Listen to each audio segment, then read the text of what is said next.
तो आज का हमारा टॉपिक है force and laws of motion. ये क्लास 9th का चैप्टर तुम्हारा चैप्टर 9 या 10 है शायद। इसमें हम पूरा डिस्कस करेंगे कि फोर्स देखो फोर्थ चैप्टर जो था तुम्हारा वो तुमने पिछली क्लास में थोड़ा बहुत पढ़ा हुआ है, ठीक है।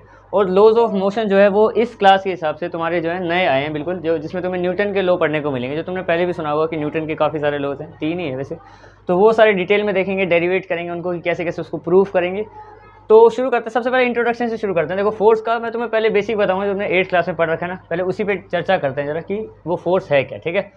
तो इंट्रोडक्शन टाइप है पहले, या फिर वो उसी से रिलेटेड है, पर पहले देखो सबसे पहला है हमारा फोर्स, ठीक है। अब फोर्स होती क्या है? व्हेन एन ऑब्जेक्ट, या फिर व्हेन वी लिख सकते हैं, when we push or pull an object having mass that changes its velocity। अब देखो इसका मतलब क्या है। फोर्स का मतलब क्या है कि अगर हम किसी ऑब्जेक्ट को मान लो पुश या पुल कर रहे हैं, जिसकी वजह से उसकी वेलोसिटी में चेंज आ रहा है। वेलोसिटी का स्पीड की तरह ही होता है, बस स्केलर वेक्टर का है थोड़ा सिस्टम। मतलब कि मैंने मान लो कि किसी चीज़ को मैंने धक्का दिया, तो उसके पास पहली बात तो खुद एक मास होना चाहिए, मतलब उसका वजन। अब देखो वेट और मास मैं तुम्हें बता चुका हूँ पहले चैप्टर 8 में शायद बताया हुआ, ठीक है। नहीं, चैप्टर 10 में आएगा ग्रेविटेशन में, तो वो अभी डिस्कस कर लेंगे। देखो मास का मतलब है वेट, एक तरीके से इसको तुम वेट मान के चलो, वजन। और वेलोसिटी का मतलब है स्पीड, ठीक है। अब हम क्या करें, मैं किसी चीज़ को धक्का दे रहा हूँ, तो जिसके पास खुद का कुछ मास है, उसकी अगर स्पीड बदल जाए, जैसे कि मान लो यहाँ पे एक चीज़ रखी हुई है, मैंने इसको पुश कर दिया, स्पीड दी यहाँ से, तो ये लुढ़कते लुढ़कते लुढ़कते यहाँ तक आ गया, ठीक है। अब इसके पास अपना मास है, बिल्कुल है, यहाँ पे भी वो उतना ही रहेगा। जैसे ये कोई 10 ग्राम की चीज़ है तो वहाँ पे भी 10 ग्राम की रहेगी, ठीक है। तो इसकी यहाँ पे ना वेलोसिटी में चेंज आ गया, यहाँ से इसकी वेलोसिटी बढ़ गई थी बीच में, यहाँ पे थोड़ी बढ़ गई थी, यहाँ पे इस जगह पे, और फिर से कम हो गई, यानी कि यहाँ पे कुछ चेंज आया था। उसी को बोलते हैं फोर्स। फोर्स कब अप्लाई होती है? जब कोई ऐसा ऑब्जेक्ट जो मूव कर जाए, जिसके पास खुद का मास है और उसकी वेलोसिटी में चेंज, देखो मूव तो तभी करेगा जब वेलोसिटी में चेंज आएगा, ठीक है। तो उसी को फोर्स कहते हैं, ठीक है। पुश करना, धक्का देना, पुल करना, खींचने पे भी वही फोर्स लगती है। क्योंकि अगर मान लो मैं किसी चीज़ को खींचूंगा, धक्का दूंगा तो वैसे भी वो लुढ़कते लुढ़कते दूर जाएगी, लेकिन अगर खींच देंगे तो क्या होगा, तब भी वो हमारे करीब आएगी। तो वो अपनी पोजीशन को चेंज कर रही है, चेंज करे तो यानी वेलोसिटी आ रही है उसमें थोड़ी बहुत, ठीक है। तो ये तो था फोर्स के बारे में। अब फोर्स डिपेंड करती है 3 चीज़ों पे, ठीक है। इट डिपेंड्स अपॉन, 3 चीज़ों पे डिपेंड करती है। देखो सबसे पहला शेप, दूसरा साइज, और तीसरा डायरेक्शन। अब इन पे कैसे कैसे डिपेंड करती है वो मैं तुम्हें एक्सप्लेन करता हूँ। देखो फोर्स डिपेंड करती है किस पे? शेप पे।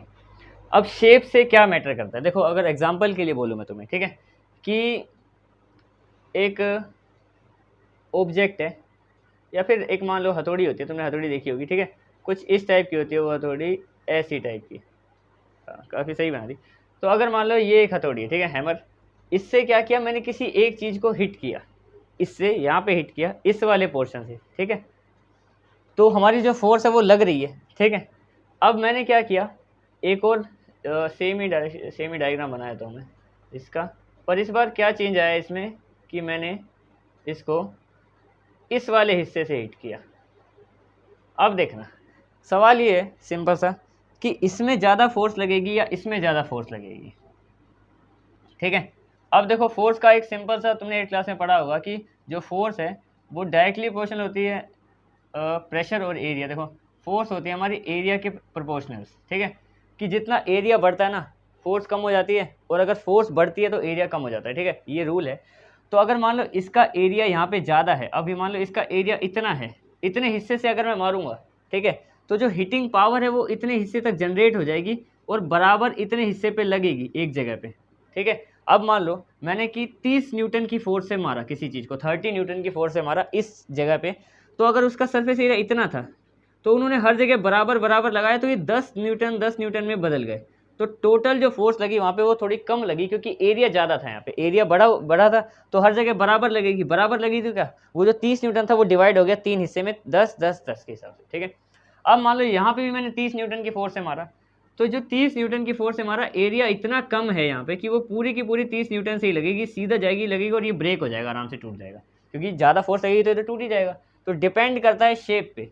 अगर देखो शेप है बिल्कुल पतली, ठीक है, तो उतनी की उतनी फोर्स को अप्लाई कर देगी, ठीक है। और अगर मान लो शेप है मोटी तो वो डिस्ट्रीब्यूट होगी तो फिर उसका न्यूटन कम हो जाएगा। अच्छा, फोर्स की SI यूनिट न्यूटन होती है, ये मैं तुम्हें बता देता हूँ। SI unit of force is Newton, NEWTON, Newton. मतलब फोर्स को हम लिखेंगे जैसे 20 की फोर्स लग रही है तो वो 20 न्यूटन की लग रही है, N लगाते हैं पीछे, ठीक है, न्यूटन पे हम N लगाते हैं, और फोर्स को हम डिनोट करते हैं F से, ठीक है। F हमारी फोर्स है, मैंने यहाँ पे लिखा हुआ है F, ठीक है। अब देखो पहला मैंने तुम्हें कॉन्सेप्ट क्लियर कर दिया कि शेप पे कैसे डिपेंड करता है। शेप देखो, शेप अगर बड़ी है तो अलग टाइप से फोर्स लगती है, शेप अगर बहुत कम है तो अलग टाइप से लगती है, मतलब शेप पे पूरा डिपेंड करती है फोर्स, ठीक है। दूसरा देखते हैं साइज पे कैसे डिपेंड करती है। साइज पे आते हैं। अब देखो फोर्स है, डायग्राम से समझा ही नहीं तो समझते हैं, ठीक है, या फिर मैं ऐसे ही बताता हूँ, साइज तो सिंपल सही है काफ़ी। साइज का ये हिसाब है कि अगर मान लो कोई छोटा बच्चा, हम बैठे हुए हैं चुपचाप अपना काम कर रहे हैं, कोई छोटा बच्चा आके हमें थप्पड़ मार दे एग्जाम्पल के लिए, ठीक है। अब उसका साइज़ कितना है, बहुत कम है, ठीक है, साइज़ कम है। अच्छा, एक और यहाँ पे मैं स्पीड भी लिख देता हूँ, ठीक है, स्पीड पे भी डिपेंड करता है, स्पीड पे, ठीक है। साइज़ जो है, देखो साइज़ कम है, अगर मान लो साइज़ है कम, डिक्रीज नीचे वाला एरो लगा दिया, तो फोर्स जनरेट कितनी होगी, फोर्स होगी कम। अगर साइज़ है ज़्यादा तो फोर्स भी होगी ज़्यादा, वही, क्योंकि अगर वही कोई अपना दोस्त आके हमें मार दे तो हम आगे लुढ़क जाएंगे, क्योंकि हमें पता है कि वो ज़्यादा फोर्स लगा पाएगा। साइज़ पे भी उतना ही मैटर करता है। ये तो सिंपल सा ही टॉपिक था, दोनों तुम्हें बता दिया मैंने। अब बात करते हैं स्पीड और डायरेक्शन पे। स्पीड और डायरेक्शन भी बहुत इंपॉर्टेंट है। पहले मैं तुम्हें स्पीड से कर देता हूँ, उसके बाद डायरेक्शन पे आएंगे। देखो स्पीड पे कैसे डिपेंड करती है फोर्स। स्पीड की बात करें अगर, तो देखो अगर मान लो सिंपल सही है कि कोई तुम्हें ऐसे करके मारे, ज़्यादा दर्द नहीं होगा, लेकिन कोई पीछे से लेके आए हाथ पूरा और फिर ऐसे करके मारे तो ज़्यादा दर्द होगा, क्योंकि वहाँ पे उसकी जो हैंड स्पीड है ना, ये हैंड स्पीड ये बहुत ही तेज़ थी। अगर ये ज़्यादा है तो फिर बहुत असर होगा, ये इंक्रीज़ का साइन है, ठीक है। और अगर ये डिक्रीज़ है यानी कि ये कम है तो कम असर होगा, सीधी सी बात है। फोर्स तो डिपेंड करती है स्पीड पे, ठीक है। मुक्का मारेंगे धीरे लगेगा, तेज़ मारेंगे तो बहुत तेज़ लगेगा, ठीक है। लास्ट है डायरेक्शन। अब देखो डायरेक्शन को समझने के लिए तुम्हें मैं छोटा सा एग्जाम्पल दूँ, ठीक है, कि डायरेक्शन पे कैसे डिपेंड करती है। मान लो यहाँ पे एक कार है, ठीक है, एग्जाम्पल के लिए ये एक कार है, दो कंडीशन है, एक कंडीशन बनाऊंगा ए और एक कंडीशन बी, ठीक है। यहाँ पे एक कार चल रही है, ठीक है, ये जो कार है ये इस तरफ को जा रही है, ठीक है, 60 की स्पीड पे, 60 किलोमीटर पर आवर, ठीक है। और यहाँ पे एक और कार जा रही है, ये मान लो 40 की स्पीड पे जा रही है, ठीक है। अब इसकी डायरेक्शन भी उधर की है। अब ये 60 वाली देखो स्पीड में तो है ही, कभी ना कभी जाके उसको ठोक सकती है आराम से। अब मान लो थोड़े समय बाद इसने इसको यहाँ पे ठोक दिया पीछे एग्जाम्पल के लिए, तो इसको कितना फोर्स लगेगी, फोर्स उतनी लगेगी, क्योंकि 40 पे तो ये भी खुद चल रही है। सिर्फ 20 किलोमीटर पर आवर की फोर्स है, फिर 20 न्यूटन के आसपास की फोर्स लगेगी यहाँ पे, ठीक है। नुकसान ज़्यादा नहीं हो, क्योंकि वो भी आगे जा रही है, ये भी आगे जा रही है, थोड़ा सा ठुकेगी, थोड़ा सा डेंट वेंट आएंगे, या फिर थोड़ा मान लो नीचे से कोई टूट भी गया हिस्सा, ठीक है, इतनी फोर्स लगेगी। लेकिन अगर इसी कंडीशन को कर दूँ मैं उल्टा, जैसे कि मान लो यहाँ पे एक और गाड़ी है हमारे पास, ठीक है, ये एक गाड़ी है और ये भी एक गाड़ी है, ये इधर जा रही है 60 पे किलोमीटर पर आवर, ये इधर आ रही है 40 पे।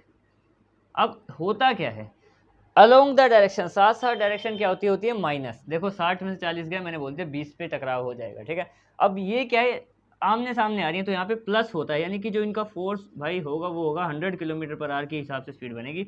तो काफ़ी अगर सामने से टकराएंगे ना 60 और 40 में तो बहुत ज़्यादा नुकसान होगा। तो फोर्स पूरी की पूरी डिपेंड करती है डायरेक्शन पे भी। डायरेक्शन अगर अलोंग द डायरेक्शन जाएगी तो फोर्स कम लगती है, और अगर मान लो आमने सामने टकरा गए तो ज़्यादा लगती है। फॉर एग्जाम्पल जैसे कि तुमने वो देखा ही होगा, क्या बोलते हैं, बचपन में क्या होता था कि टीचर बच्चों को डंडे से मारती थी, तो बच्चे क्या करते थे, पहले ही हाथ नीचे कर देते ताकि फोर्स, देखो यहाँ से मान लो डंडा ऐसे करके नीचे आ रहा है, वो हाथ को ना अपने हाथ को नीचे कर देंगे। थोड़ा नीचे करने से क्या होता है, हल्का कनेक्शन कम होगा, क्योंकि वो भी साथ साथ अलोंग द डायरेक्शन जा रहा है, वो भी नीचे जा रहा है, हाथ भी नीचे जा रहा है, तो फोर्स कम लगेगी। मैंने तुम्हें अभी बताया था, क्योंकि माइनस होती है।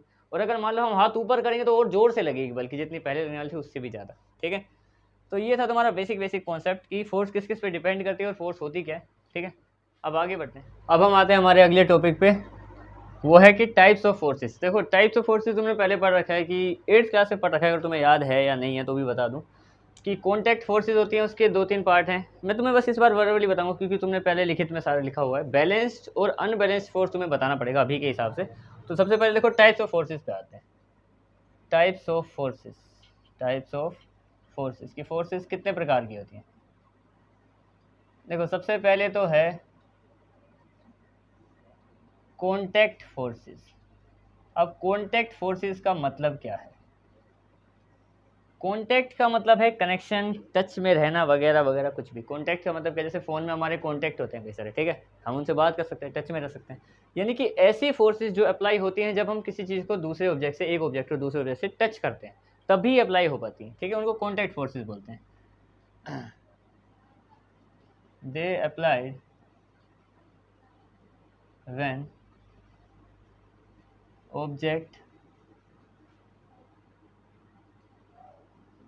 touches another object physically।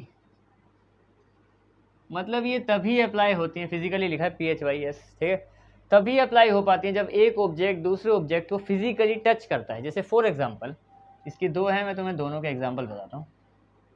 जैसे फॉर एग्जांपल एक है हमारी मस्कुलर फोर्स।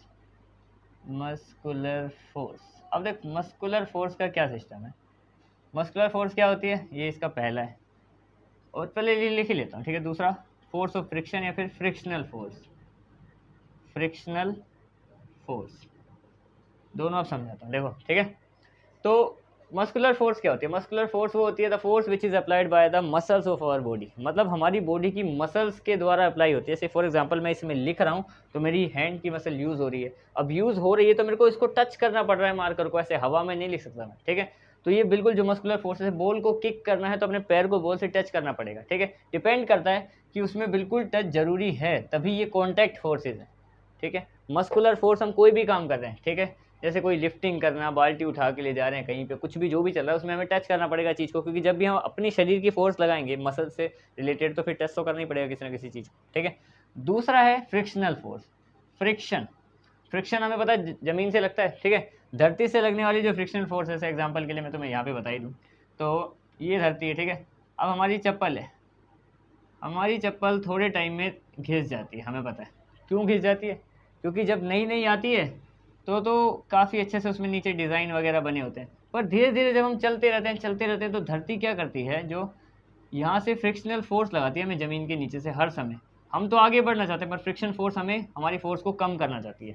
तो जब दो चीज़ें, दो बंदे लड़ाई करते हैं, जैसे सीधी सी बात बताऊँ मैं तुम्हें कि कभी भी एग्जांपल के लिए दो बंदे अगर लड़ाई करते हैं तो किसी ना किसी का कुछ ना कुछ घाटा तो हमेशा होता ही है, ठीक है।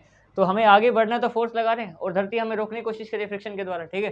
तो होता क्या है, धीरे धीरे करके चप्पल घिस जाती है, हमारे चक्कर में चप्पल बर्बाद है, ठीक है। तो कुल मिला के सीन क्या है कि फ्रिक्शनल फोर्स भी कॉन्टैक्ट में आके लगेगी, चप्पल तभी घिसेगी जब जमीन पे पैर रखा जाएगा, चप्पल वरना नहीं की नहीं रहेगी। तुम चप्पल का एग्जाम्पल ले लो, जूते का एग्जाम्पल ले लो, कुछ भी, ठीक है। फ्रिक्शनल फोर्स या फिर गाड़ी के टायर हैं, साइकिल के टायर हैं, वो भी जब तक कॉन्टैक्ट में आते हैं तभी घिसते हैं, रोड पे चलते हैं। रोड पे नहीं चल रहे हैं, गाड़ी खड़ी रहेगी तो उनका डिज़ाइन जैसे टायर पे रहेगा, जैसे मान लो टायर पे कैसा भी डिज़ाइन हो सकता है, तो वैसा का वैसा ही रहेगा हमेशा, क्योंकि वो चलेंगे तो धरती रोकने की कोशिश करेगी, रोकने की कोशिश करेगी तो फिर कुछ ना कुछ तो लॉस होएगा, तो टायर घिस जाते हैं जैसे चप्पल घिस जाती है, ठीक है। तो ये थे दोनों की, इस पर इन दोनों में कॉन्टैक्ट जरूरी है, ठीक है। कॉन्टैक्ट, इसको भी ज़मीन से टच होना पड़ेगा तभी फोर्स लगेगी, फ्रिक्शनल फोर्स, वरना नहीं लगेगी, ठीक है। अब आते हैं दूसरे पे, वो है हमारा non contact forces.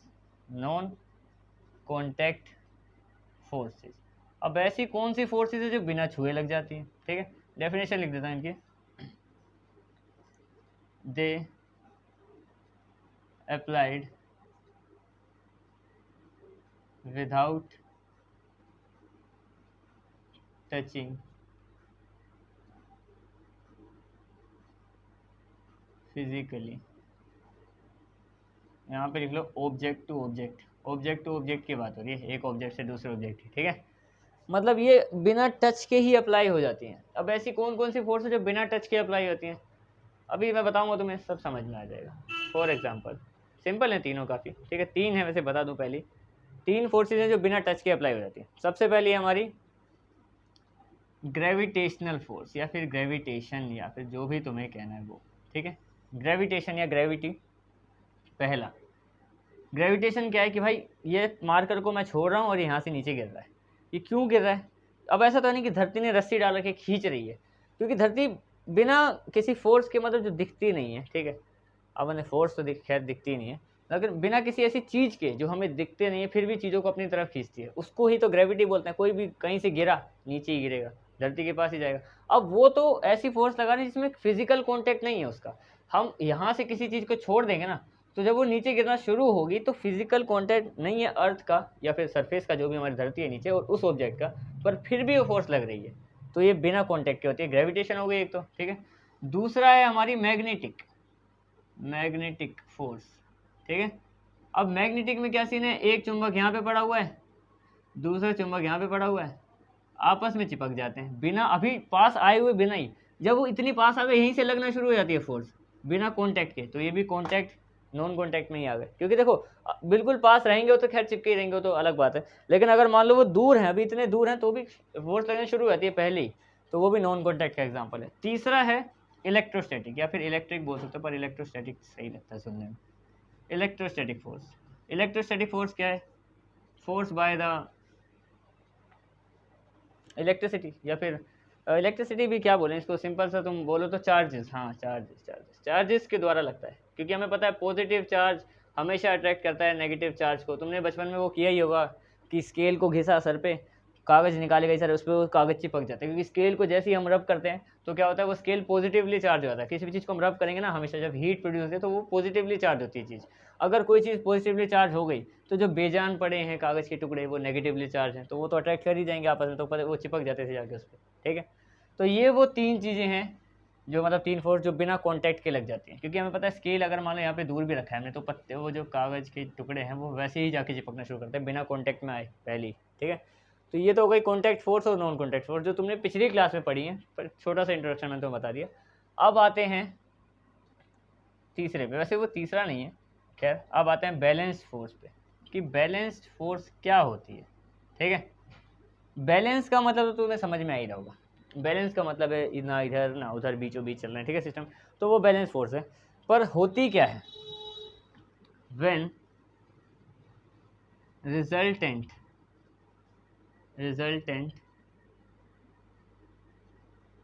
Of two forces या two applied forces is zero, उसको कहा जाता है बैलेंस फोर्स। अब ये इसकी वजह से काफ़ी कुछ चीज़ें बदलती हैं, वो भी हम देखेंगे क्या क्या बदलती हैं, पर पहले इसको समझ लो। जैसे मान लो कि दो फोर्स लग रही हैं, कोई इधर से लगा रहा है कोई इधर से लगा रहा है, लेकिन दोनों बराबर लगा रहे हैं, इधर से भी उतना ही लगा हुआ है इधर से भी उतना ही लगा हुआ है, बराबर लगा हुआ है, तो उसको बोलते हैं बैलेंस्ड फोर्स। जैसे फॉर एग्जांपल ये हम साइकिल चला रहे हैं, ये हमारे साइकिल का टायर है एग्जांपल के लिए मान लो, और यहाँ पे हम सीधे डंडा आ गया हैंडल, और यहाँ पे हम बैठे हुए हैं, पिछला टायर पीछे की साइड है। अब देखो साइकिल तब तक नहीं गिरती जब हम बिल्कुल साइकिल को इधर से भी उतना ही सीधा रखते हैं इधर से भी उतना ही सीधा रखते हैं। बैलेंस फोर्स है। यहाँ पे मान लो कोशिश करी जा रही है, एक एग्जांपल के लिए समझना कि कोशिश करी जा रही है कि यहाँ पे 30 लोग हमें गिराने की कोशिश कर रहे हैं, यहाँ पे भी 30 लोग गिराने की कोशिश कर रहे हैं। अब वो उधर उधर धक्का दे रहे हैं, चाहे इधर उधर धक्का दे, क्योंकि 30 से 30 तो कैंसिल हो ही जाएगा। क्योंकि अगर मान लो ये इधर धक्का दे रहा है ये पॉजिटिव हो गया, ये उधर धक्का दे रहा है इस साइड, इसका उल्टा हो गया तो नेगेटिव होगा, पॉजिटिव से नेगेटिव कट जाता है हमेशा, ठीक है। अगर मान लो दोनों एक ही साइड धक्का दे रहे हैं तो भी बराबर ही बीच में पीछे रहेंगे हम लोग, तो भी कुछ फर्क नहीं पड़ेगा, ठीक है। तो मतलब कुल मिला के क्या है कि इसका रिजल्ट जो है वो जीरो आ रहा है। रिजल्ट जो भी अगर किसी अप्लाइड फोर्स का जीरो आ गया हमारा, तो उसको बैलेंस्ड फोर्स बोलते हैं, when the resultant of two applied forces is zero, ठीक है। अब देखो इसमें होता क्या है, खैर तीन चीज़ें बता देता हूँ। खैर देखो इसमें क्या होता है, magnitude remains same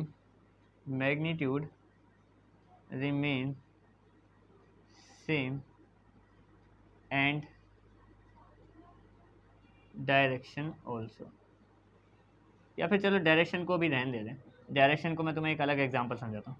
पहला तो है कि भाई मैग्नीट्यूड सेम रहेगा किसी भी चीज़ का, जब बिल्कुल ही अप्लाइड फोर्सेज हैं तो जब सब कुछ ही कैंसिल होने वाला है तो उसका मैग्नीट्यूड बराबर का बराबर रहेगा, ठीक है। अब देखो इसकी बात करते हैं, पहले तो देखो शेप की बात करते हैं। शेप चेंज होएगी कि नहीं होगी। देखो साइकिल से तुम्हें नहीं समझ में आएगा कि साइकिल का लोहा बहुत मजबूत है, पिचकाने पे नहीं पिचेगा। एग्जाम्पल के लिए कि एक बलून है हमारे पास, अब मैंने इधर से भी फोर्स लगाई, इधर से भी फोर्स लगाई और दोनों फोर्स बराबर हैं एक दूसरे के, ठीक है। तो थोड़ी देर बाद क्या होगा, बलून की शेप कुछ इस तरीके की हो जाएगी, क्योंकि हम यहाँ से पिचका रहे हैं उसको। तो क्या शेप चेंज होती है बैलेंस फोर्स में? बिल्कुल होती है, शेप चेंज होती है, या फिर चेंज इन शेप लिख लो, चेंज इन शेप। अब दूसरी चीज, क्या स्पीड या वेलोसिटी चेंज होती है? तो वेलोसिटी चेंज नहीं होती, not change in velocity, not change in velocity. अब ये क्यों नहीं है? अब मान लो कि कोई गाड़ी, एग्जाम्पल के लिए, ठीक है, कोई गाड़ी तुम्हें, यहाँ तुम साइकिल चला रहे हो, यहाँ पे आके ट्रक वाले ने उड़ा दिया, ट्रक वाले ने उड़ा दिया भाई, कम से कम 200 न्यूटन की फोर्स लगाई है, ज़्यादा भी लगाई होगी, तुम उड़ गए इधर, तो तुम्हारी वेलोसिटी चेंज हो गई ना, पोजीशन चेंज होती है, मतलब change in position with time, ठीक है। तो चेंज हो गई, तुम वहाँ खिसक गए उधर। अब सीन क्या है कि यहाँ पे वेलोसिटी चेंज होती है जब एक साइड से फोर्स लग रहा है, पर हम बात किसकी कर रहे हैं? बैलेंस फोर्स की। बैलेंस फोर्स का मतलब है कि दो ट्रकों ने तुम्हें बराबर स्पीड में ठोक दिया, इधर से भी इधर से भी, तो तुम्हारी वेलोसिटी चेंज थोड़ी होगी, तुम तो इधर पिचक के इधर ही खड़े रह गए, ठीक है। बराबर फोर्स है, मैं अगर मान लो दोनों साइड से गुब्बारे को बराबर पिचका रहा हूँ, तो वो ना वो इधर भाग रहा है ना वो उधर भाग रहा है, क्योंकि फोर्स बराबर लगी हुई है, ठीक है। इसलिए क्या होता है, वेलोसिटी में कोई चेंज नहीं आता, बैलेंस फोर्स में। अब बात करते हैं हमें अपनी फोर्थ फोर्स की, जो है अनबैलेंस्ड फोर्स। अनबैलेंस्ड फोर्स, इसका रिजल्टेंट जीरो नहीं आता। When resultant of two forces is not zero. अब इसमें क्या है भाई कि ऐसी अनबैलेंस फोर्स है कि इसका रिजल्टेंट जीरो नहीं आ रहा, एक साइड से ज़्यादा लग रही है, एक साइड से कम लग रही है, उसको बोलते हैं हम, ठीक है। इनमें भी ये दो चीज़ देखते हैं हम लोग कि क्या क्या चेंज होता है भाई सिचुएशन के हिसाब से, ठीक है। अब देखो होगा क्या इसमें कि अगर मान लो, अगर अनबैलेंस फोर्स लग रही है, इनमें से कोई सा भी एग्जांपल ढालो, मान लो ये गुब्बारे की बात कर रहे हैं, ठीक है, तो शेप चेंज होएगी क्या? अब मान लो जैसे क्या हुआ, एक बच्चे ने गुब्बारा पकड़ा हुआ है हाथ में, ठीक है, मैंने उसको ऐसे मार दिया, अब ढक्कन ही गिर गया एग्जाम्पल के लिए, कि मैंने उसको ऐसे मार दिया, तो होगा क्या? होगा क्या कि वो बच्चे की इतनी फोर्स नहीं है कि उसने जितना पकड़ रखे कि वो मेरी बराबरी कर सके, तो उसके हाथ से वो छूट के उड़ जाएगा। जब हल्की सी शेप चेंज होने की बारी आई तो उसकी फोर्स कमज़ोर पड़ गई, तो फिर से वो गुब्बारा उड़ने लगा और अपनी पुरानी शेप में आ गया थोड़ी देर के लिए। जैसे कि मान लो उस बच्चे ने पकड़ा हुआ था, अपनी जितनी जान थी उसमें, मैंने ऐसे करके मार दिया, तो हुआ क्या, जितनी जान थी उसमें तब तक थोड़ी चेंज हुई थी, पर जैसे ही मेरी फोर्स ज़्यादा हो गई, क्योंकि अनबैलेंस है, उसकी कम है मेरी ज़्यादा है, तो ऐसे करके मारा तो वो गुब्बारा फिर से अपनी शेप में मेंटेन रह गया। तो इसमें क्या है, शेप चेंज नहीं होती जब अनबैलेंस फोर्स लगती है, ठीक है। तो नॉट चेंज इन शेप, ये हिसाब, ठीक है। दूसरा, अब वेलोसिटी चेंज होगी कि नहीं होगी? अब कम ज़्यादा लगेगी तो वेलोसिटी चेंज होगी, सीधी सी बात है। अगर मान लो कि दो बराबर बंदों ने आपस में ऐसे मुक्का मारा, तो तुमने देखा कि जब बराबरी वाले लड़ते हैं तो उनका हाथ वहीं रह जाता है, बाकी धुआं निकलता कई सारा, कुछ भी हो सकता है एग्जाम्पल के लिए, ठीक है, मिट्टी मिट्टी हो जाता है सब। लेकिन अगर कोई हीरो विलन को मारे और अब उनकी फोर्स कम ज़्यादा है, तो विलन उड़ जाता है। क्यों उड़ जाता है? क्योंकि यहाँ से फोर्स ज़्यादा लगी, यहाँ से कम लगी, अब कम लगी तो उड़ गया ये, अब ये उड़ गया तो क्या वेलोसिटी चेंज हो गई? बिल्कुल हो गई, क्योंकि वो जो खड़ा था पहले विलन वहाँ पे, अब उसकी वेलोसिटी चेंज होकर वो कहीं और उसकी पोजीशन टाइम के साथ बदल गई, ठीक है। तो क्या होता है, change in velocity, change in velocity. तो ये होती है हमारी अनबैलेंस्ड फोर्स। अब इसके बाद हम आते हैं सीधा हमारे न्यूटन के पहले लॉ पे, फिर दूसरे पे आएंगे, तीसरे पे आएंगे। चैप्टर ज़्यादा बड़ा नहीं है, 3 लॉ के बाद एक छोटा सा और है डेरिवेशन, फिर चैप्टर खत्म है, ठीक है। ये थे तुम्हारे फोर्सेस कितने टाइप के होते हैं, वो सारे मैंने तुम्हें क्लियर करा दिए। अब आते हैं हम अपने लॉज ऑफ मोशन के पहले लॉ पे, ठीक है। वही हमें पढ़ना था वैसे भी कई देर से, फोर्स का तो थोड़ा इंट्रोडक्शन था वो मैं क्लियर कर दिया मैंने, ठीक है, अभी के हिसाब से। अब देखते हैं कि लॉज ऑफ मोशन में फर्स्ट लॉ ऑफ मोशन या फिर न्यूटन का फर्स्ट लॉ, ठीक है। तो पहला ही हमारा लॉ आ गया, ठीक है, तो वो है हमारा न्यूटन्स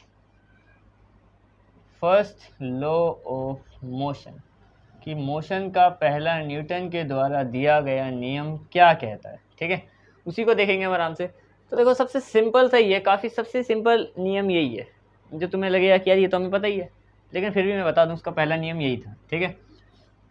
तो एग्जाम्पल क्या, सीधा डेफिनेशन लिखते हैं इसके। A body remains at rest और in uniform motion in straight line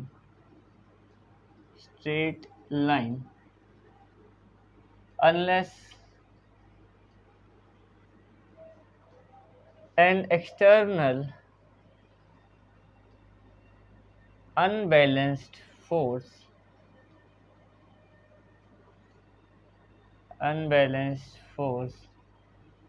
applied on it।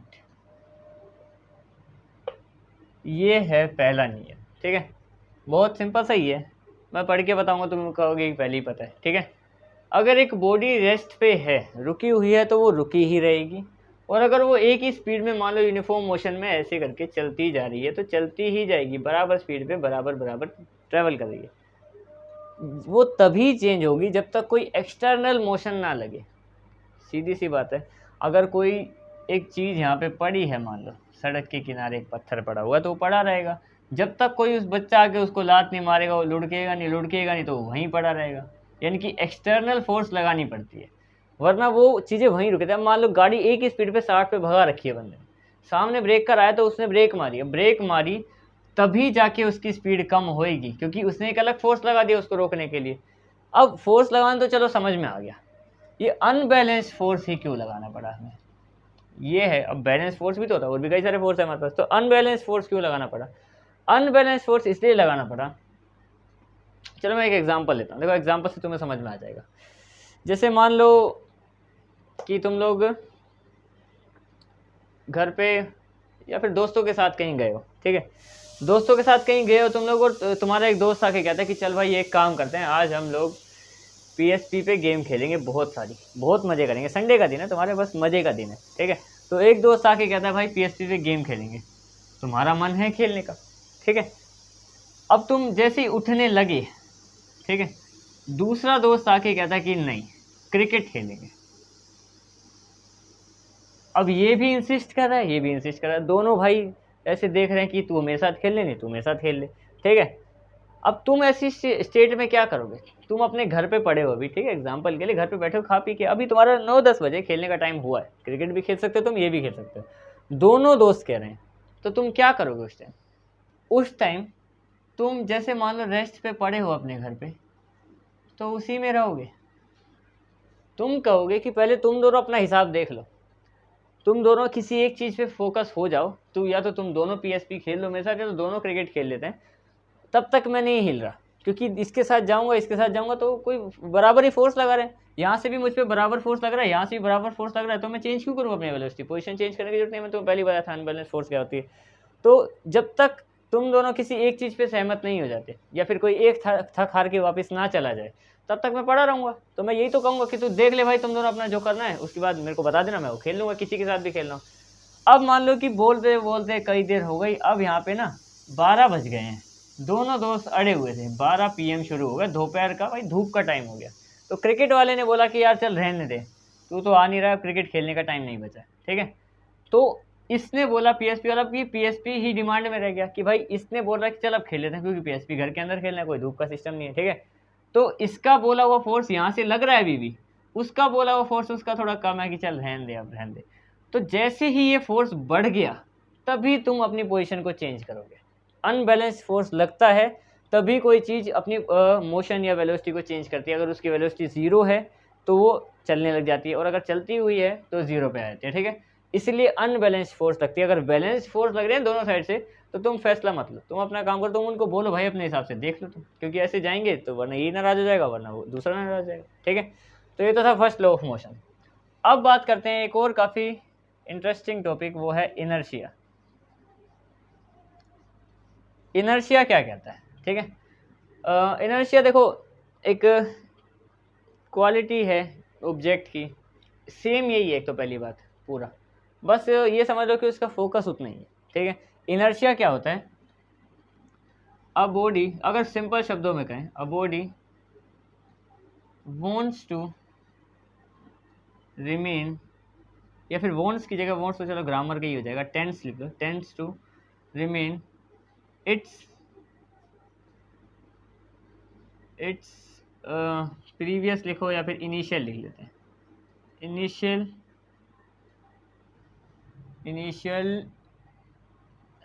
Motion unless the external unbalanced force applied on it। अब तुम कहो कि बिल्कुल ही सेम लिख दिया ये, तो बस यहाँ पे ये थोड़ा सा चेंज कर दिया ये हिस्सा, यही इंपॉर्टेंट है। इनर्शिया यही बताता है। देखो इनर्शिया क्या बोलता है कि एक बॉडी वॉन्ट्स या टेंड, वॉन्ट का मतलब होता है चाहना, कि वो चाहती है कि हम जैसे हैं वैसे ही रहें हमेशा, ठीक है। जब तक कोई फोर्स नहीं लगती तो वो मूवमेंट में नहीं आती। जब मान लो ये दोस्त कह रहा है कि यार चल खेले खेले खेले, बहुत ज़्यादा बोला था, हम कह रहे हैं चल खेल ही लेते हैं, तो उसका क्या सीन है कि हम चाहते थे रेस्ट करना, जिस पोजीशन में थे उसी में रेस्ट चाहते थे। तो मेन क्या, ये तो फर्स्ट लॉ ऑफ मोशन क्या कहता है कि वो चेंज जब तक नहीं करती जब तक एक्सटर्नल फोर्स ना लगे। इनर्शिया क्या कहता है कि वो कुछ अपने भी उसकी फीलिंग्स थी, वो चाहता था जैसा चल रहा है वैसा चलने दो। एक वो a body tends to remain its initial motion, जैसा उसका शुरुआती मोशन था, चाहे वो रेस्ट पे है तो वो रेस्ट पे ही रहना चाहता है, अगर वो कंटिन्यू मूवमेंट में है यूनिफॉर्म मोशन में तो यूनिफॉर्म मोशन में ही रहना चाहता है। इसको इनर्शिया कहा जाता है। एग्जाम्पल के लिए एग्जाम्पल वो सबसे कॉमन वाला एग्जाम्पल है तुम्हारा, जैसे ये बस है, ठीक है। बस में तुम लोग बैठे हुए, अब क्या सीन है यहाँ पे कि ड्राइवर ने मान लो ब्रेक मारी, ये खिड़कियाँ हैं, ड्राइवर ने ब्रेक मारी, अब तुम्हें आदत हो गई थी मोशन में रहने की, क्योंकि बस चल रही थी, तुम भी मोशन में थे, क्योंकि ये यहाँ पे मान लो बस चल रही है। अब इसने यहाँ पे ब्रेक मार दी, लेकिन तुम्हारा जो अंदर से फीलिंग है कि तुम चाहते थे तुम मोशन को ही कंटिन्यू रखो, तो जब ड्राइवर ब्रेक मार भी देता तो हम फिर आगे हो जाते हैं, हम चाहते थे कि और आगे बढ़ पाएँ, पर जब ब्रेक ही लग गए तो फिर हमें रुकना ही पड़ता है मजबूरन। कुल मिला के इनर्शिया क्या है, वो एक चाह है या फिर वो एक टेंडेंसी है जो कंटिन्यू होना चाहती है, बस वो कि फोर्स लगना बंद हो जाता है तो इसलिए वो अप्लाई नहीं हो पाती। थोड़ी देर तक कोशिश करती है अपनी, जैसे ड्राइवर ब्रेक मारता है तो हम आगे हो जाते हैं थोड़ा बहुत, लेकिन हम मोशन बिल्कुल ही ख़त्म हो जाएगा क्योंकि फोर्स तो बिल्कुल ही बंद हो गई, ठीक है। फोर्स बंद हो गई तो फिर मोशन कहाँ से क्रिएट होगा, ठीक है। तो इनर्शिया में और फर्स्ट लॉ ऑफ मोशन में यही डिफरेंस है। फर्स्ट लॉ ऑफ मोशन बताता है कि भाई तब तक नहीं चेंज होगा जब तक कोई अनबैलेंस्ड फोर्स आके ना लगे, और इनर्शिया ये बताता है कि बस वो चाहता है कि वो उसको कंटिन्यू रखे अपने सेम मोशन को, चाहे रेस्ट पे है तो रेस्ट पे ही रहेगा और अगर मोशन में तो मोशन में ही रहेगा, ठीक है। ये थे तुम्हारे दो। अब बढ़ते हैं आगे मोमेंटम पे, क्योंकि मोमेंटम का हमारा सेकेंड लॉ में काफ़ी इंपॉर्टेंट रोल है। तो मोमेंटम क्या होता है, नेक्स्ट है मोमेंटम। मोमेंटम हमारा होता है मास of object into velocity of object, वही हमारा मोमेंटम होता है, ठीक है। मोमेंटम हमारा क्या है, देखो मास इंटू वेलोसिटी है। मास के अगर मैं तुम्हें इसकी एसआई यूनिट भी बता दूं, एसआई यूनिट क्या होगी इसकी, देखो जैसे मास की क्या होती है, मास की होती है हमारी केजी, ठीक है। वेलोसिटी क्या होती है, मीटर पर सेकेंड, तो इसकी टोटल है केजी मीटर पर सेकेंड, केजी मीटर पर सेकेंड, ठीक है। ये इसकी एसआई यूनिट है। अगर मान लो हम मोमेंटम निकाल रहे हैं तो लास्ट में जैसे 20 आ गया मोमेंटम, तो ये लगाएंगे 20 केजी मीटर पर सेकेंड, ठीक है। तो ये मोमेंटम है। अब मोमेंटम का पहले मैं तुम्हें डायग्राम से थोड़ा समझाऊं कि मोमेंटम होता क्या है। तो फॉर्मूला यही है, उसको यूज़ भी करेंगे बहुत ज़्यादा, मास इंटू वेलोसिटी, यानी कि किसी भी ऑब्जेक्ट का कुछ मास है और वो इस स्पीड पे चल रहा है तो उसका मोमेंटम निकालना आसान है। अगर 20 किलो का बंदा है, छोटा सा बच्चा ही है 20 किलो का, तो खैर वो 10 की स्पीड पे चल रहा है तो उसका मोमेंटम 30 केजी मीटर पर सेकेंड, क्योंकि ये मल्टीप्लाई करना होता है, नहीं 200, हाँ मल्टीप्लाई करें तो मोमेंटम हो गया 200 केजी मीटर पर सेकेंड, ठीक है। सिंपल है। अब मोमेंटम क्या है, असल में एक फोर्स है जो ख़त्म नहीं होती है और वो चलती रहती है ना। एक मोमेंटम मतलब, मोमेंटम का मतलब एक जारी, एक तरीके से कंटिन्यूस कोई फोर्स लगी जा रही है तो उसका कैसे कैसे करके वो रुकती है और कैसे कैसे करके वो लगती जाती है, उसको मोमेंटम कहते हैं। मैं एग्जाम्पल समझाता हूँ। तुमने ये देखा होगा कहीं ना कहीं फिजिक्स की लैब्स वगैरह में कि ऐसे 3-4 होते हैं, ऐसे एक को यहाँ से खींचते हैं तो दूसरे वाला वहाँ पे जाता है इसमें होता क्या है, हमने इसको यहाँ से खींचा, यहाँ से एक फोर्स दी, क्योंकि अब हम छोड़ेंगे तो वो फोर्स के साथ जाएगा। अब वो इस पे टकराता है, इस पे कोई असर नहीं पड़ता, तो क्या मोमेंटम खत्म हो गया? नहीं, मोमेंटम चलता रहता है। मोमेंटम देखो, मोमेंटम जो है वो हमेशा कंजर्व रहेगा। एक लाइन तुम लिख सकते हो इसमें, मोमेंटम ऑलवेज कंजर्व, हमेशा कंजर्व रहता है वो, कंजर्व, ये लाइन, ठीक है। इस पे लगा, कुछ नहीं हुआ। फिर इसका मोमेंटम जो था, ये मान लो m1 इसका मोमेंटम है, m2 यहाँ पे आ गया, कुछ नहीं हुआ। ये आगे लगा देगा m3, यहाँ पे भी कुछ नहीं हुआ। ये और आगे लगा देगा m4, मतलब वो हमें दिख नहीं रहा है शिफ्ट होते हुए, पर हमें पता है कि वो लास्ट वाला उठ जाता है। पहले को छोड़ते हैं तो वो आखिरी वाला उठ जाता है, ठीक है। तो जब वो m5 अपना मोमेंटम यहाँ पे जाएगा, असल में वो मोमेंटम m ही चल रहा है, टोटल m है वो, बस वो एक के बाद, इसलिए मैंने m1 m2 m4 नाम दे रहा हूँ, ठीक है। तो वो m5 पे आ जाएगा, ठीक है। होगा क्या कि एक को उठाओगे तो वहाँ से एक ही जाएगा। अब मान लो मैं ऐसे दो को उठा दूँ तो आगे से दो उठेंगे। मोमेंटम हमेशा बराबर रहता है और कंजर्व रहता है, ठीक है। अब अगर कंजर्व रहता है तो तुम बोलोगे कि भाई ये धीरे धीरे करके रुक क्यों जाते हैं। अगर मोमेंटम हमेशा ही कंजर्व रहेगा और बराबर ही लगता रहेगा तो एक टाइम पे तुमने देखा होगा इसको छोड़ दोगे तो धीरे धीरे करके ये थोड़ा कम थोड़ा कम थोड़ा कम करके बिल्कुल रुक जाते हैं। तो मोमेंटम रुकता क्यों है, मतलब ऐसी कंडीशन में क्योंकि एक्सटर्नल फोर्स भी तो लग रही है। अगर एग्जाम्पल के लिए देखो कि इस पर अगर मोमेंटम लग रहा है, वो तो हमें पता है, हमने मोमेंटम दिया, इतनी सी फोर्स रखे तो मोमेंटम में रहेगा वो चीज़, अपनी मोमेंट को कंटिन्यू करना चाहेगी, ठीक है। तो होता क्या है, जब वो यहाँ पे ट्रैवल कर रहा है तो बीच में यहाँ पे फ्रिक्शन ऑफ एयर भी तो लग रहा है, यहाँ पे हवा है, हवा को काटते हुए जा रहे हैं, तो कभी ना कभी हमारा थोड़ी थोड़ी करके स्पीड कम होगी, सीधी सी बात है। दूसरी ग्रेविटी भी लग रही है, ग्रेविटी नीचे से उसको नीचे खींच रही है, ग्रेविटी तो चाहती है कोई हर चीज़ सीधी रहे। तो दो फोर्स लग रही है, इसलिए धीरे धीरे करके मोमेंटम कम होता जाता है और फिर बाद में जीरो हो जाता है। जैसे जीरो होगा तो वहाँ पे मोशन खत्म हो जाएगी, ठीक है। इसमें हमने क्या देखा, फर्स्ट लॉ ऑफ न्यूटन देख लिया, second law of Newton, second law पे भी आई नहीं, first law of Newton, inertia और मोमेंटम, ठीक है। अब आते हैं सेकंड लॉ पे, ठीक है, उसमें मोमेंटम का काफ़ी यूज़ होने वाला है, ठीक है। अब आते हैं सेकंड लॉ, अब आते हैं हम सेकंड लॉ ऑफ न्यूटन पे, ठीक है। काफ़ी आसान है ये भी, इसमें थोड़ा डेरिवेशन करनी पड़ेगी, मतलब डिराइव करके उसको प्रूव करना पड़ेगा इसके बराबर, ठीक है। तो ये है हमारा सेकंड लॉ ऑफ न्यूटन, या फिर सेकंड लॉ ऑफ मोशन कह सकते हैं by Newton. Laws of motion ही तो चल रहे हैं, कुछ भी कहो, सेकंड लॉ ऑफ न्यूटन या मोशन एक ही बात है, जिसमें हमें F को ma के बराबर दिखाना होता है, ये प्रूव करना होता है, ठीक है। सेकंड लॉ ऑफ न्यूटन में हमें इस चीज़ को प्रूव करना होता है, इसको, ठीक है। अब देखो सेकंड लॉ ऑफ न्यूटन होता क्या है। सेकंड लॉ ऑफ न्यूटन कहता है कि भाई जो मोमेंटम है वो चेंज हो जाता है विद टाइम, समय के साथ बदल जाता है अगर हम कोई फोर्स लगाते हैं एक्सटर्नल। तो पहले इसको लिख लेते हैं, ठीक है। Change in momentum, change in momentum with time, वो तो टाइम के साथ ही बदलेगा विद रिस्पेक्ट टू टाइम, क्योंकि टाइम तो कभी स्टॉप होता नहीं, टाइम के साथ ही बदलती हैं चीज़ें, ठीक है।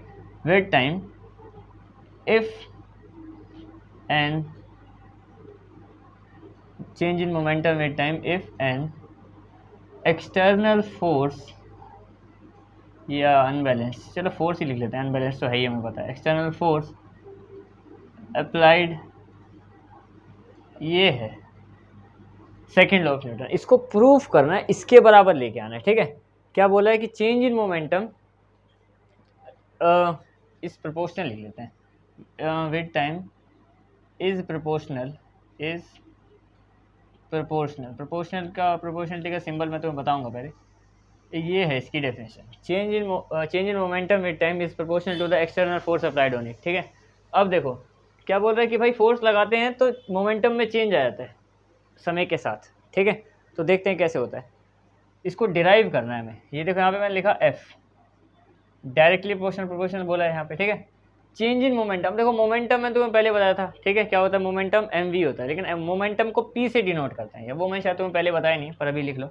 मोमेंटम को हम p से डिनोट करते हैं और चेंज हो रहा है मोमेंटम, यानी कि momentum final minus momentum initial, शुरुआत वाला मोमेंटम माइनस जो ख़त्म होने के बाद वाला चेंज है ना, एक तो फाइनल, एक इनिशियल, एक शुरुआत वाला और एक जो लास्ट में था, विद टाइम। इसको हमें ये बनाना है, ठीक है, ये प्रूव करना है। ये तो हमें बता रखा है कि भाई change in momentum with time is proportional to the external force applied on it, ठीक है। अब इसको प्रूव कैसे करें, देखो सबसे पहले तो F डायरेक्टली प्रोपोर्शनल किसके, इसके, ध्यान से समझो, ये मोमेंटम है तो ये mv है, ठीक है, और ये भी मोमेंटम है तो ये mu है। By T. अब यहाँ पे कंफ्यूज मत होना, चैप्टर 8 मोशन अगर अच्छे से पढ़ा तो तुम्हें पता होगा कि देखो फाइनल वेलोसिटी को हम लोग v से डिनोट करते हैं और इनिशियल वेलोसिटी को हम u से डिनोट करते हैं। मोमेंटम होता है mv, ठीक है।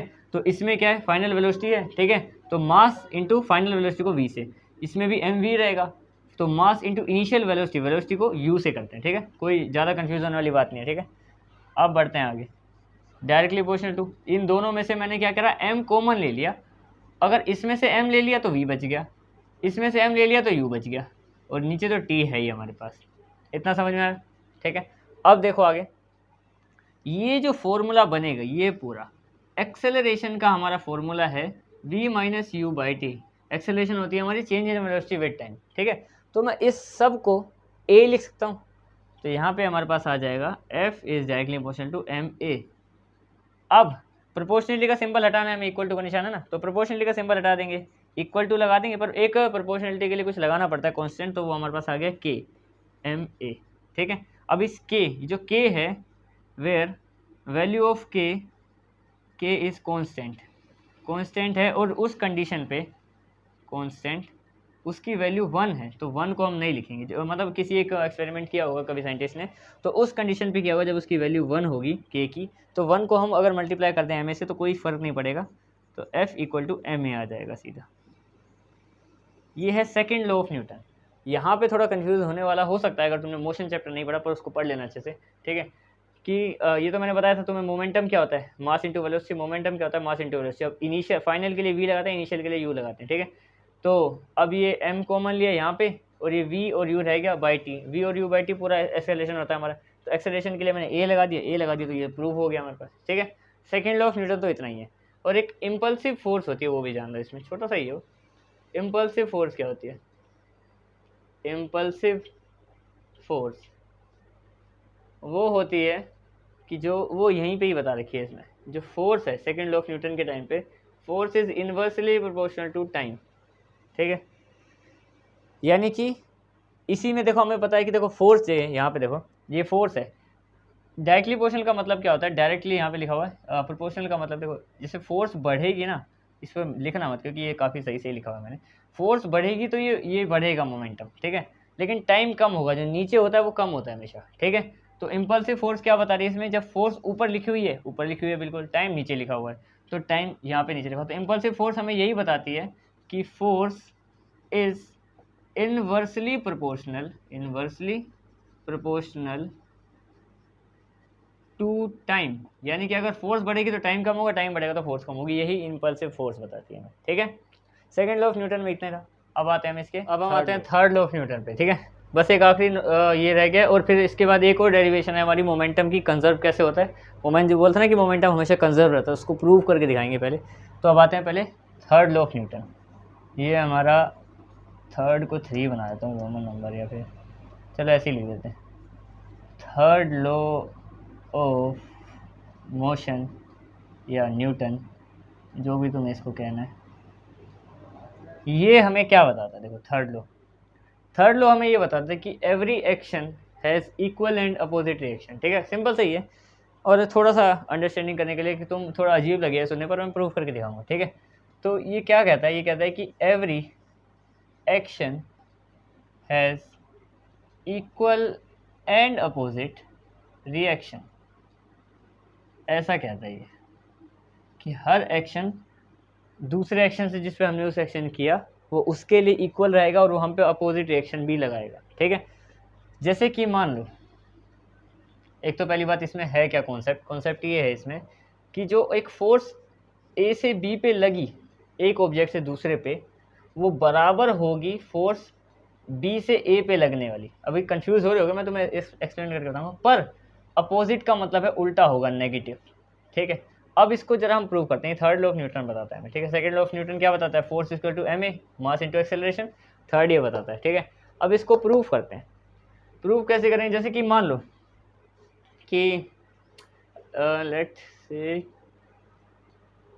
कि एक फुटबॉलर है, ठीक है।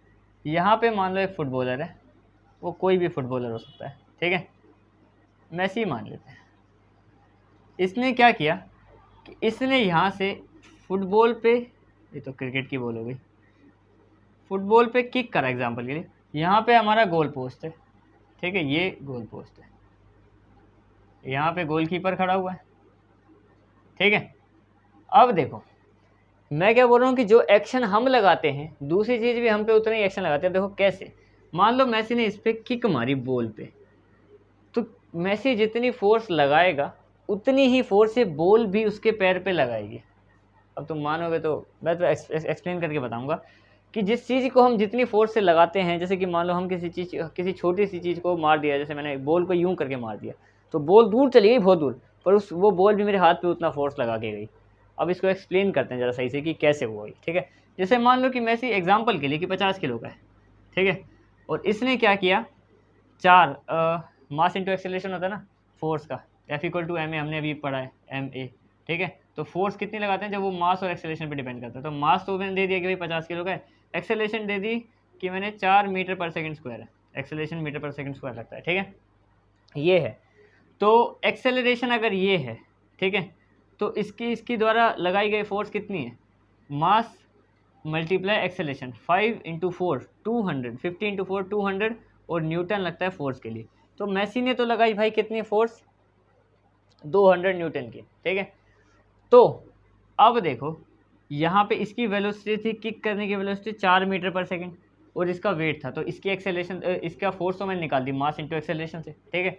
अब एग्जाम्पल के लिए कि मान लेते हैं बॉल जो है वो 1 किलो की है, एग्जाम्पल के लिए 1 किलो की बॉल नहीं होती पर 1 किलो की है, थोड़ा मास तो देना ही पड़ेगा इसको, ठीक है।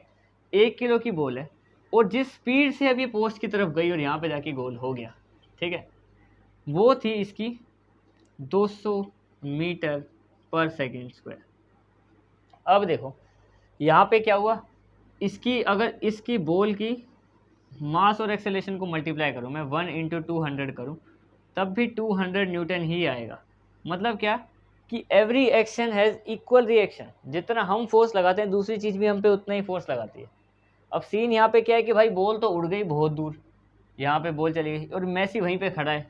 अब इसका रीज़न क्या है, ये डिपेंड करता है उसके मास, कितना मास है किसी भी ऑब्जेक्ट। अगर इसका मास 50 kg है तो जो हैवी मास वाला होता है ऑब्जेक्ट, जिसका मास ज़्यादा है, वेट को मास ही कहते हैं, ठीक है, तो जिसका मास बहुत ज़्यादा है वो वहीं पे रहता है, जिसका मास कम है वो चली जाती है दूर। बाकी न्यूटन की जो फोर्स है वो बराबर लगाई जाती है, ठीक है। मतलब न्यूटन की फोर्स का मतलब फोर्स जो है वो बराबर ही लगती है, डिपेंड करता है कि किसका मास ज़्यादा है, ठीक है।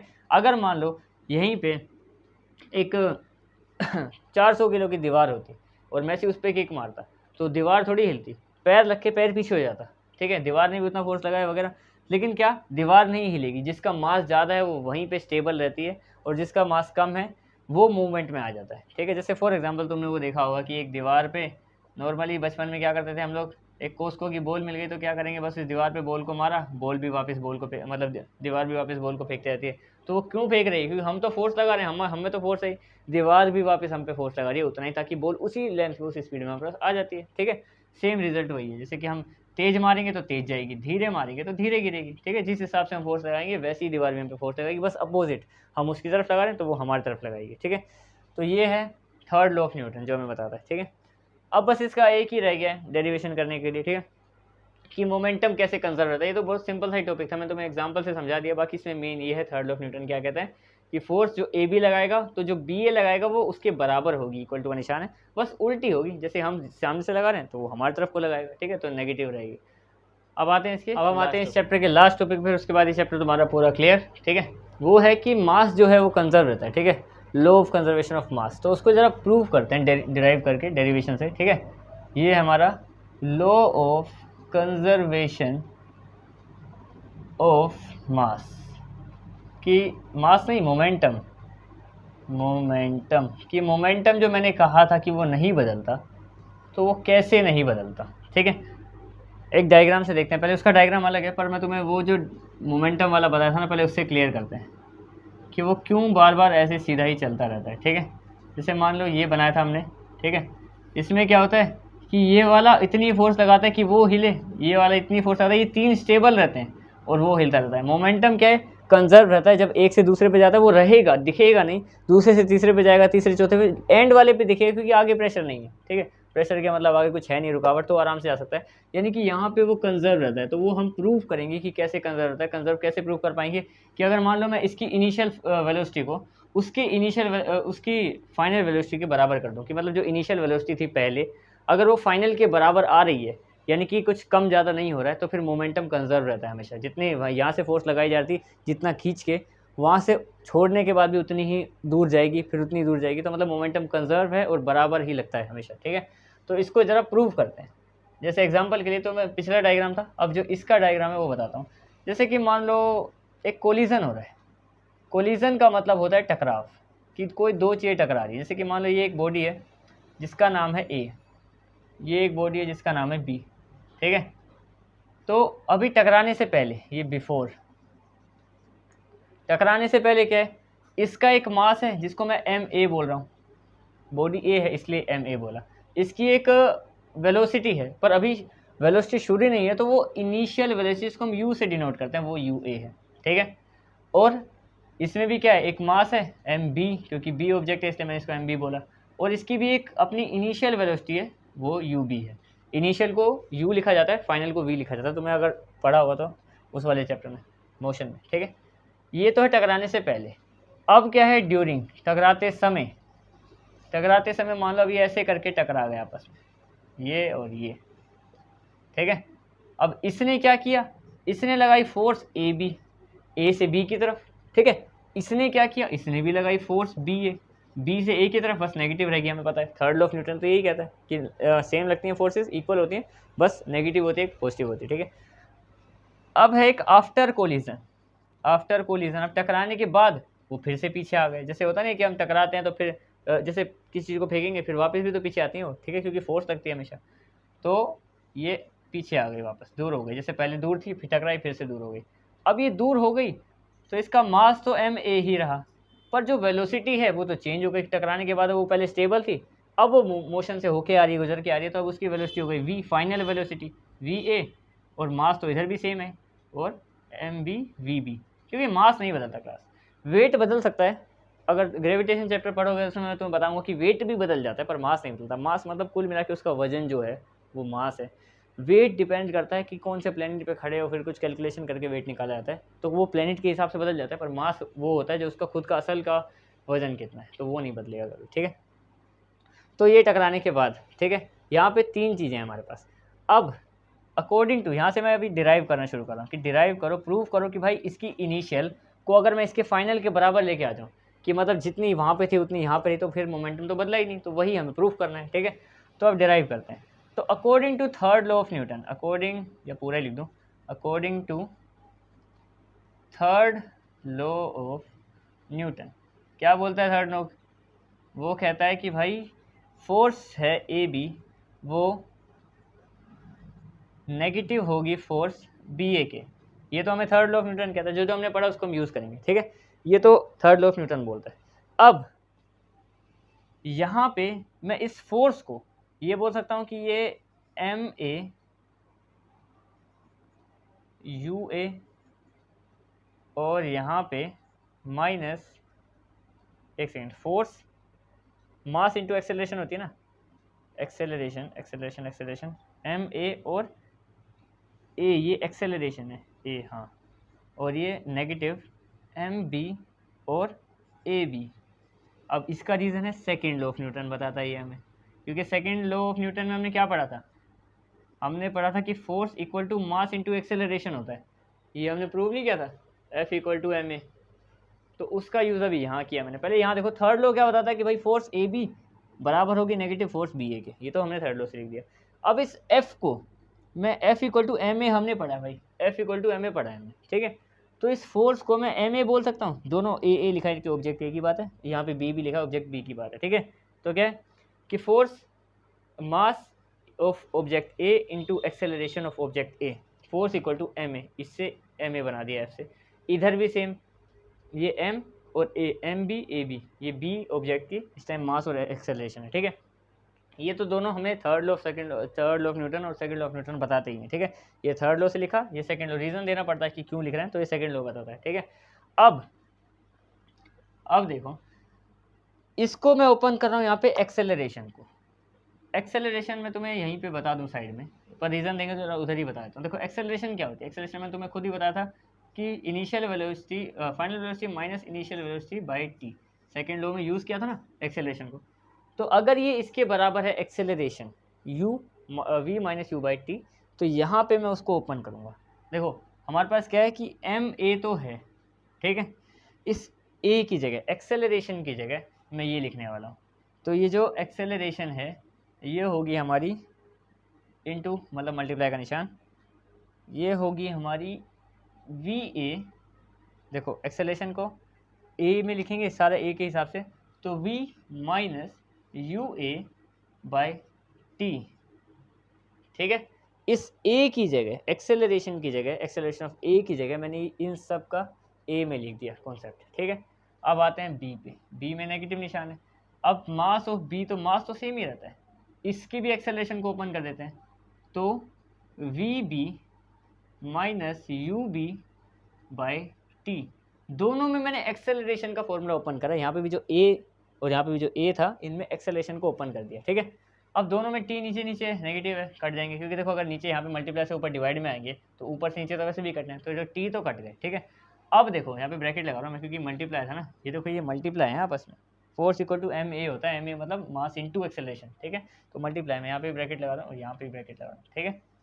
t तो कट गए, अब m बचा, v बचा और u बचा। तो पहले m को पोलिनोमियल के हिसाब से पहले इसको इससे मल्टीप्लाई करना पड़ेगा, एम ए को वी ए से करेंगे तो आएगा हमारे पास M A V A minus का निशान। अब एम ए को यू ए से करेंगे तो आएगा एम ए यू ए, ठीक है, इक्वल टू इधर भी माइनस, देखो माइनस का निशान है।